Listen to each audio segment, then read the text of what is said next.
टीटेट या पीटेट का सिलेबस है चाइल्ड डेवलपमेंट एंड पेडागोजी का।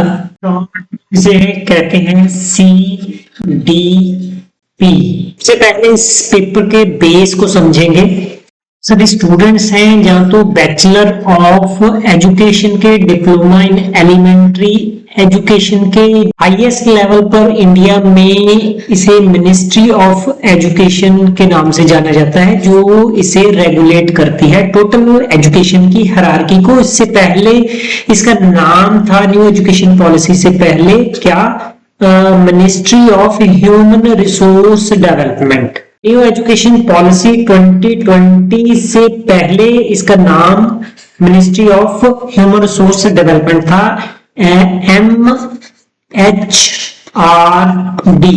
तो सभी में कॉमन क्या है, एजुकेशन। एजुकेशन को हमने बड़े ही सिंपल शब्दों में समझना है, तो ये टीचिंग लर्निंग प्रोसेस की एक्सटेंशन है, जिसमें मिनिमम टीच करने के लिए एक टीचर होता है और कुछ स्टूडेंट्स होते हैं। टीचर हो या स्टूडेंट हो, ये सारे ही ह्यूमन है और इन रिसोर्सेज को डेवलप करना ही एक तरह से एजुकेशन है। मेन पर्पस इसमें लर्नर्स या स्टूडेंट्स की डेवलपमेंट करना है। इसका ये मतलब नहीं है कि टीचर की डेवलपमेंट करना एजुकेशन का पर्पस नहीं है। टीचर एजुकेशन का पर्पस टीचर की डेवलपमेंट, प्री सर्विस टीचर और पोस्ट सर्विस टीचर की में उनकी डेवलपमेंट करना है।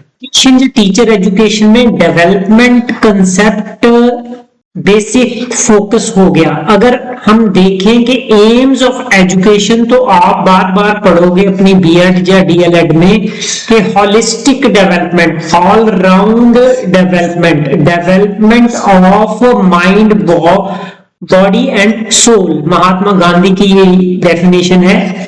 क्योंकि ह्यूमन रिसोर्स को डेवलप करना है हर तरह से देखे तो डेवलपमेंट मेजर कंसेप्ट है हमारे पेपर सीटेट या पीटेट का। दैट इज वाई सीटेट या पीटेट में सीडीपी में डी डेवलपमेंट इज इंपॉर्टेंट और सारा सिलेबस इसके इर्द गिर्द घूमता है। तो इस वीडियो में हम डेवलपमेंट कंसेप्ट और इससे रिलेटेड कंसेप्ट जो हैं उनको समझेंगे और उनकी एक्सरसाइज करेंगे। हम ये समझते हैं कि हम एक एग सेल से डेवलप हुए हैं, जो स्प्लिट होके 2 एग सेल में कन्वर्ट हो जाता है, जिसको मल्टीप्लिकेशन बोलते हैं। 2 से 4, 4 से 8 से 16 और ये गुना होती जाती है। तो ये मल्टीप्लिकेशन ऑफ सेल जो है, इसको ग्रोथ या वृद्धि कहते हैं। लेकिन ये वृद्धि कितनी हो सकती है, इसकी लिमिट है। इसका मतलब है कि आप इससे छोटे नहीं हो सकते और आप इनसे लंबे नहीं हो सकते। ये वर्ल्ड के सबसे लंबे व्यक्ति हैं, 8 फुट 3 इंच, और ये सबसे छोटे व्यक्ति हैं 2 फुट 0.7 इंच। तो ये था पहला कंसेप्ट ग्रोथ। लेकिन इससे रिलेटेड और कंसेप्ट क्या है, लर्निंग, मैच्योरेशन, ग्रोथ। इसका सेंट्रल पॉइंट क्या है कि चेंज। अगर हमने डेवलपमेंट को परिभाषित करना है, लर्निंग को परिभाषित करना है, ग्रोथ को परिभाषित करना है, मैच्योरेशन को परिभाषित करना है, तो वर्ड जो है परिवर्तन जरूर आता है। लेकिन वो परिवर्तन किस डोमेन में है, पहले से डोमेन को थोड़ा सा समझ लें। डोमेन या एरिया ऑफ डेवलपमेंट या डायमेंशंस ऑफ डेवलपमेंट नंबर 1 है फिजिकल, जो हमने बात करके आए हैं। उसी का एक एस्पेक्ट है motor, mean movements, physical movements के साथ related change. Cognitive, mean brain या थिंकिंग, भावनात्मक, इमोशनल, फीलिंग्स, सोशल, 2 या 2 से ज्यादा जानों का रिलेशनशिप या इंटरेक्शन, लैंग्वेज जो सिंबल सिस्टम है जिसके जरिए हम कम्युनिकेशन करते हैं। तो पहला क्वेश्चन है डेफिनेशन के लिए कि चेंज जो आता है एक डायमेंशन में है या सभी डायमेंशन में है या किसी विशेष डायमेंशन में है। जब चेंज आता है सिर्फ फिजिकल डायमेंशन में और साइज के इंक्रीज होने से इसका संबंध है, तो इसको ग्रोथ कहते हैं। जब चेंज सभी डायमेंशन में आता है और चेंज की नेचर पॉजिटिव होती है तो उसको डेवलपमेंट कहते हैं। अगर चेंज लाइफ लॉन्ग कंटिन्यू रहते हैं इन डायमेंशंस में तो उनको रखेंगे डेवलपमेंट में। अगर वो एंड ऑफ द एडोलसेंट तक होते हैं तो वो ग्रोथ में आएंगे। ऐसे ही इन चेंजेस का कारण क्या है? क्या कारण हेरिडिटी है, जहां एनवायरनमेंट है, जहां बोथ है, जहां इनमें से एक डोमिनेट करता है? तो जब बोथ आते हैं इसको इंटरेक्शन बोलते हैं, ऐसे गुना का निशान इसलिए डाल रहा हूं। तो heredity and environment both in changes का कारण सभी डायमेंशन में बनते हैं तो ये डेवलपमेंट की तरफ जाएगा। जब थोड़ी सी हेरिडिटी डोमिनेट करती है तो ये ग्रोथ की तरफ जाएगा। जब हाईली हेरिडिटी डोमिनेट करती है और वो चेंजेस बायोलॉजिकल और ऑटोमेटिक होते हैं तो वो मैच्योरेशन कहलाती है। और इन चेंजेस का पूरा टाइम टेबल होगा कि किस टाइम पर कौन सा चेंज एकदम हो जाना है। और जो चेंज एनवायरनमेंट के कारण आते हैं उनको कहते हैं लर्निंग। ये चेंज रिलेटिवली परमानेंट होते हैं। डेवलपमेंट की तरह ये भी किसी भी डोमेन में हो सकते हैं, मतलब सभी डोमेन्स में हो सकते हैं चेंजेस। मेजर डिफरेंस क्या है कि ये चेंजेस एक्सपीरियंस, प्रैक्टिस या एनवायरनमेंट के कारण होते हैं। कॉज क्या है यहाँ पर? एनवायरनमेंट। क्योंकि हमारा मेजर कंसर्न डेवलपमेंट से है, उनके साथ ही रिलेटेड कंसेप्ट हैं जो बेस बनते हैं। दैट इज वाई बार बार एजुकेशन में बात की जाएगी ऑल राउंड या होलिस्टिक डेवलपमेंट की, जिसमें ये सभी domains cognitive, emotional, social, moral, motor, physical और लैंग्वेज शामिल होंगे। स्पिरिचुअल कोई डायमेंशन साइकोलॉजी में नहीं होती। बेशक दाना जौहर ने एसक्यू या स्पिरिचुअल इंटेलिजेंस का कंसेप्ट दिया है। इन सभी के संबंध को प्रकट करने के लिए ये डायग्राम ठीक है, ये ठीक है या ये, इसको भी धीरे धीरे करके हम समझेंगे। अब जो एमसीक्यू के रिलेटेड मेन वर्ड्स या टर्म्स यूज की जाती हैं, जो एमसीक्यू में आपने राइट रॉन्ग रिस्पॉन्स या उसको ऑप्शन को आइडेंटिफाई करना है, वो क्या है? ग्रोथ कौन सा फिजिकल एस्पेक्ट है, क्योंकि इसकी एग्जांपल में वेट, हाइट शामिल है जो पीछे करके आए हैं। तो दैट इज वाई ये क्वांटिटेटिव हो गया कि हम बात करेंगे इतने सेंटीमीटर या इतने इंच हाइट हो गई है। तो जब हाइट की बात आती है, वेट की बात आती है, साइज की बात आती है, नेचुरली है कि उसको टेप से लेकर हम मेजर कर सकते हैं, माप कर सकते हैं। तो ग्रोथ क्या है? ऑब्जर्वेबल है, विजिबल है, दृष्टिगोचर है, दिखाई देती है, प्रत्यक्ष है। ये सारे फीचर हम आगे चल के बिहेवियरिज्म के पढ़ेंगे, जो ऑब्जर्वेशन पर, मेजरमेंट पर, एक्सटर्नल रिस्पांस पर जोर देते हैं। अब ये तो नहीं हो सकता कि हाइट पहले बढ़ गई फिर कम हो गई, मतलब ये इररिवर्सिबल है। एडोलसेंट के एंड तक ही ये ग्रोथ होती है। इसके बाद हाँ मेनली हेरिडिटी पर डिपेंड करती है, पर एनवायरनमेंट का रोल भी है इसमें। डोमिनेंट हेरिडिटी बेशक करती है।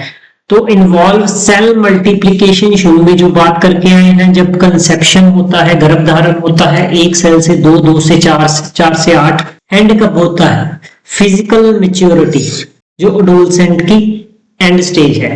अब डेवलपमेंट क्या है? ओवरऑल मीन सभी डायमेंशन में चेंज होगा। जहां पर पर्सनैलिटी वर्ड भी आ गया तो उसमें भी सारी डायमेंशन जो है शामिल हो जाएंगी। Physical, emotional, social, moral, language etcetera. सिर्फ फिजिकल को छोड़ के जो बाकी इमोशनल, कॉग्निटिव चेंजेस हैं वो क्वालिटेटिव है सारे। सिर्फ फिजिकल क्वांटिटेटिव है जो ग्रोथ का एस्पेक्ट है। दैट इज वाई डेवलपमेंट में ग्रोथ शामिल है। इसलिए ये क्वेश्चन बहुत रिपीट होता है कि डेवलपमेंट क्वालिटेटिव है या क्वांटिटेटिव है या बोथ है। आंसर हमेशा होता है बोथ।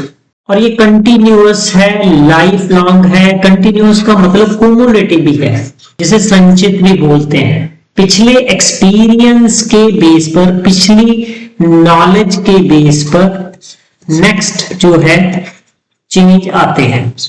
पीछे ओवरऑल वर्ड यूज किया था, यहाँ है कि include physical, cognitive, emotional, social, moral domains, शारीरिक, संज्ञानात्मक, भावनात्मक, सामाजिक और नैतिक क्षेत्र शामिल है इसमें।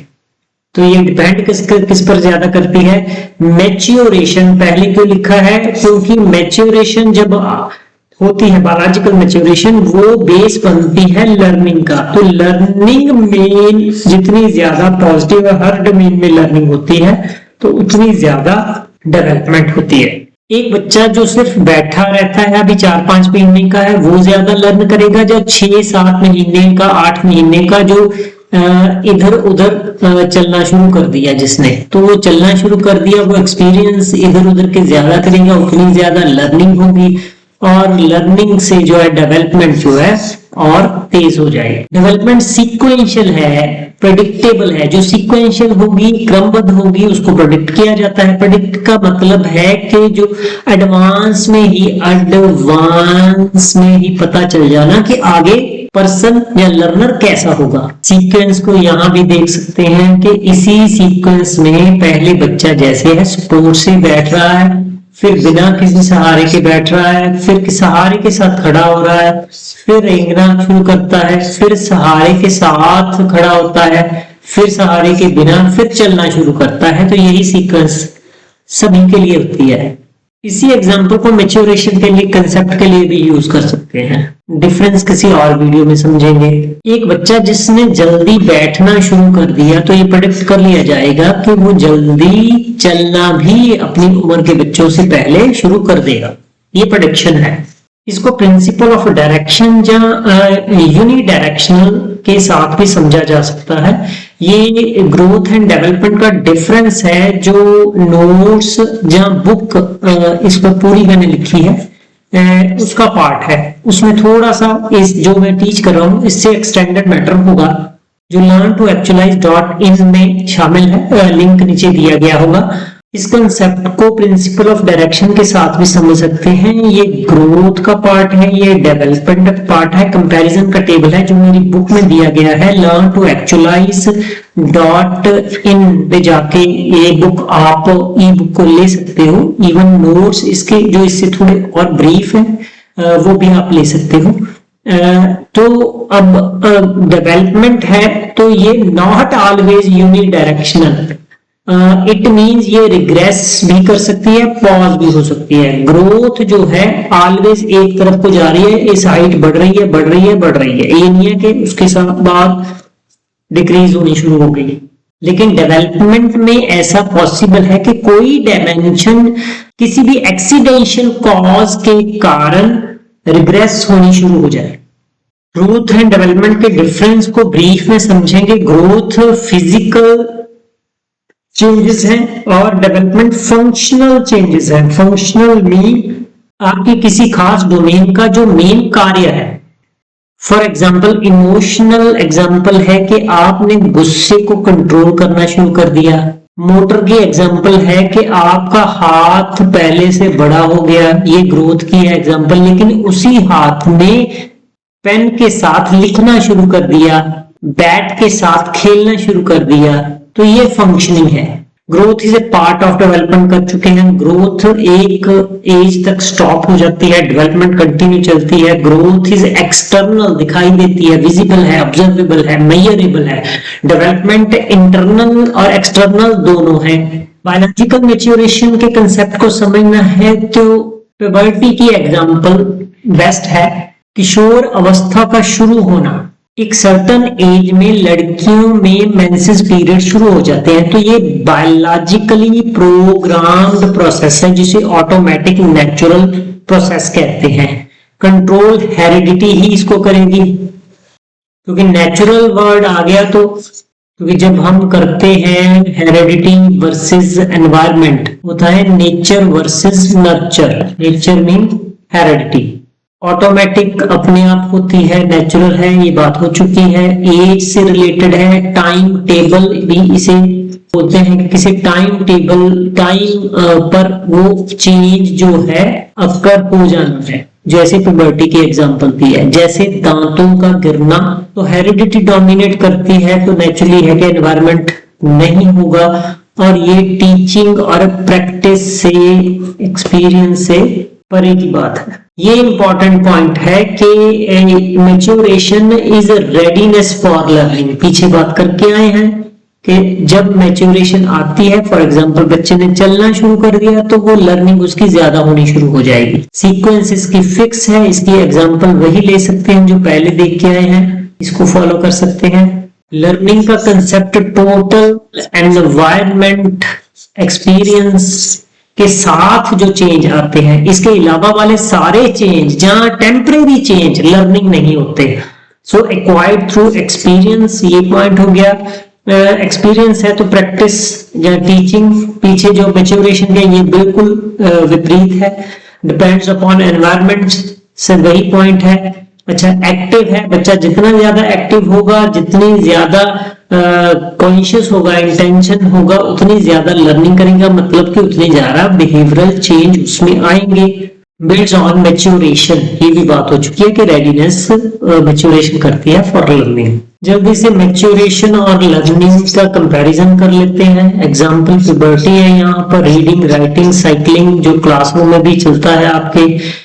मैच्योरेशन इनबॉर्न प्रोसेस है, ये क्वाइट प्रोसेस है, नेचर इसकी पैसिव है, यहाँ लर्नर एक्टिव है, एक्सपीरियंस करता है। Depend upon maturation biological growth, जैविक पर है, depends upon experience and practice give readiness to learning. जो मैच्योरेशन है, जो लर्निंग है, जो ऑलरेडी स्किल्स लर्न की है उसको और निखारता है, संवारता है, रिफाइन करता है। मैच्योरेशन व्यक्ति के नियंत्रण में नहीं है, ये अपने आप होना है। तो यहाँ लर्निंग व्यक्ति के एफर्ट्स पर निर्भर करती है।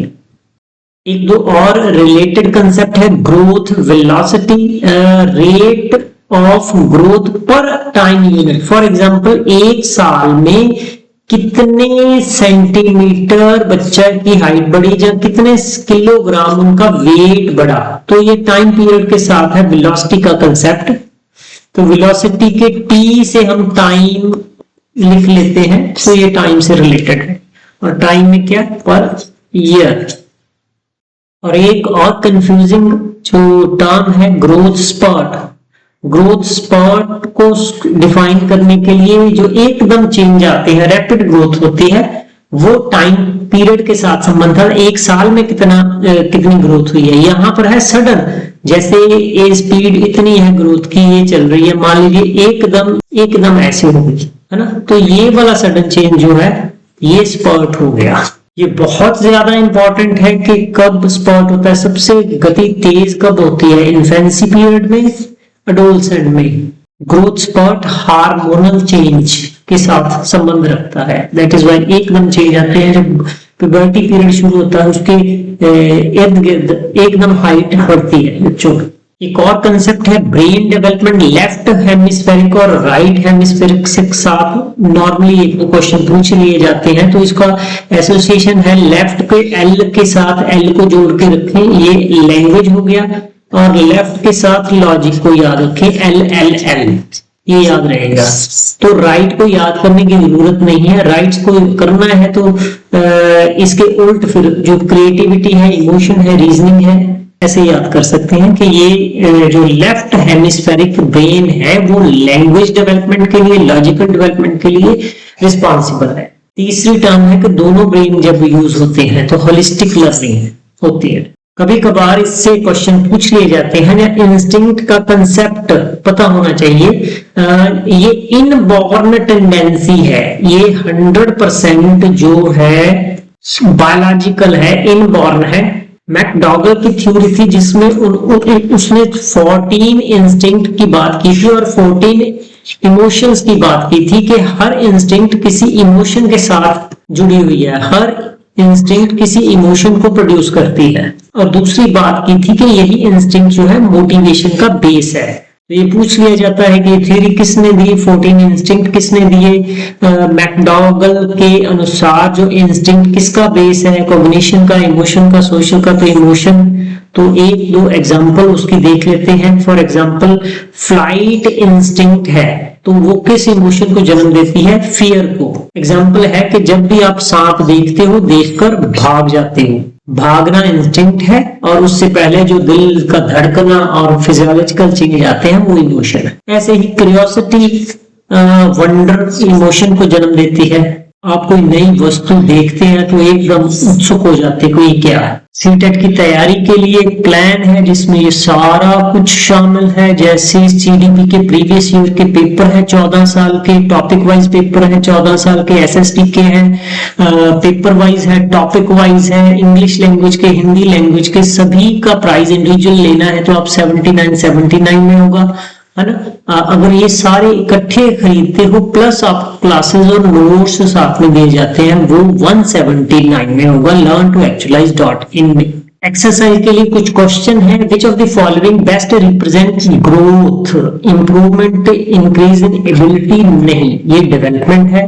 इंक्रीज इन हाइट, यस ये सही है, ये भी डेवलपमेंट है। और मॉरल भी डायमेंशन डेवलपमेंट आती है, कोलबर्ग की थ्योरी इसमें आएगी, है ना। Socio emotional development. सेकेंड है growth is quantitative in nature because it is related to, मात्रात्मक है क्योंकि रिलेटेड टू इमोशन से है, नहीं ये डेवलपमेंट है। मेजर इन नंबर्स, क्योंकि क्वांटिटी का संबंध सीधा नंबर से है, इजी है, कंसेप्ट को समझने के लिए कर रहे हैं। लाइफ लॉन्ग डेवलपमेंट है, या बेस्ड ऑन लर्निंग, ये development. Which of the following is characteristics of development? निम्नलिखित में कौन सा विकास की विशेषता है? परिपक्वता के बाद रुक जाती है, डेवलपमेंट नहीं रुकती, ये गलत हो गया। केवल ओनली पर शक कीजिए कि ये गलती हमेशा। डेवलपमेंट सिर्फ शारीरिक नहीं, ये सभी डायमेंशन में होती है changes. Continuous and life long है, ये है बिल्कुल ठीक। डिपेंड्स अपॉन हेरिडिटी नहीं, ये एनवायरनमेंट पर भी निर्भर करती है। Development include changes in physical, cognitive, emotional, social, सभी।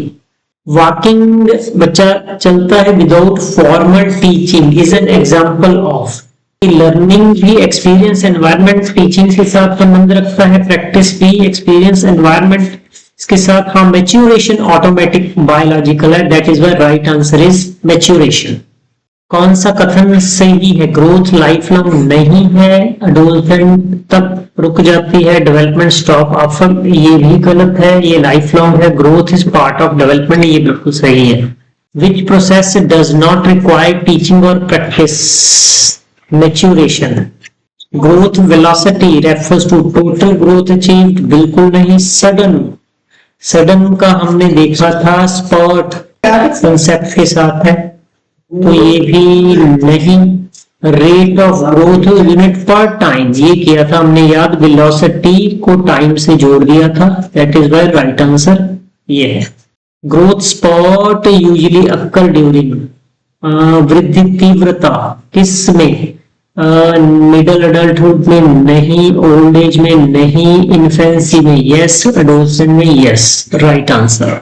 According to McDougall instincts are learned behaviour, बिल्कुल नहीं। सोशल हैबिट बिल्कुल नहीं। इनवॉल्व बिल्कुल ठीक है। लिंक विद इमोशन बिल्कुल ठीक है। तो ये इजी से क्वेश्चन थे जो हम कर रहे हैं इन कंसेप्ट को समझने के लिए। एक्सटेंडेड जो डिफिकल्ट है वो डिफरेंट वीडियो जो प्रैक्टिस सेट में learn2actualize.in पे आपको मिल जाएंगे।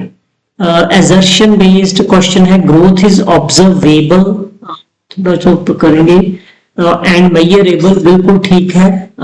इन हाइट एंड वेट बिल्कुल ठीक। Growth is quantitative, change in physical dimension, ये भी बिल्कुल ठीक है। तो ये इसकी एक्सप्लेनेशन भी है।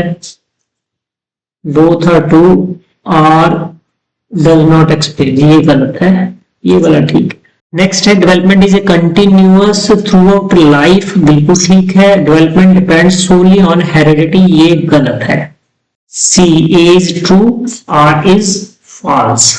Maturation occurs naturally without teaching, बिल्कुल ठीक है। मैच्योरेशन इज बायोलॉजिकल प्रोग्राम, ये बायोलॉजिकल बिल्कुल ठीक है। तो बायोलॉजिकल प्रोग्राम है, that is why naturally occur होती है। तो both true R, explain A right answer. अधिगम पहले से परिपक्व कौशल को सुधारता है।